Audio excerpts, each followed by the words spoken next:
Magandang araw sa lahat! Magandang araw sa lahat. Narito ang lahat ng mga terminolohiya sa agham hayop na isinalin sa Tagalog. Sa paraan ng pagpaparami, andito ang oviposisyon o pangingitlog. At kasunod nito ay ang parturition o ang panganganak. Ang susunod naman ay ang gestation o ang pagbubuntis. Ang pinakahuli sa lahat ay ang lactation o ang paggagatas. Ang susunod ay ang yugto ng paglaki. Una ay ang embryo, ang bilig o ang unang yugto ng paglaki.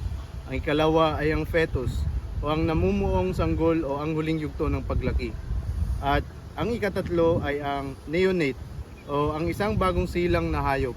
At ang huli ay ang juvenile o isang batang hayop. Nutrition, ruminant o ruminante o hayop na may apat na silid ng tiyan. Monogastric, may isang silid ang tiyan. Omnivore or omnivoro ay isang hayop na kumakain ng halaman at hayop. Herbivore or herbivoro o isang hayop na kumakain lamang ng halaman katulad ng baka. Genetics o henetika. Genotype. Henotipo ang henetikong katangian ng isang hayop. Phenotype o phenotipo. Ang pisikal na katangian ng isang hayop. Homozygote o homozygito. May dalawang kopya ng parehong gene. At susunod, heterozygote o heterozygoto o may dalawang kakaibang kopya ng isang gene. Sa kalusugan naman, ang pathogen o ang mapanganib na organismo o isang ahente na nagdudulot ng isang sakit. Halimbawa, isang bakterya o virus. Ang sunod ay immunity o ang imunidad o ang kakayahan na labanan ang sakit.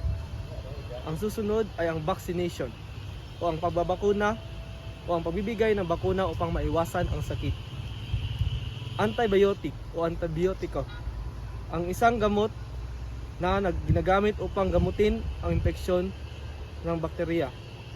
Sa susunod naman ay ang paghahalo o pagpipili.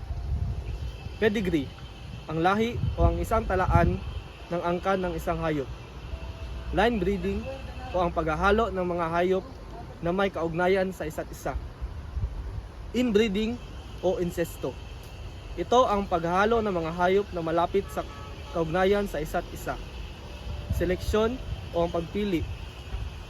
Ito ang proseso ng pagpili ng mga hayop para sa paghahalo batay sa katangian ng kanilang kanais-nais.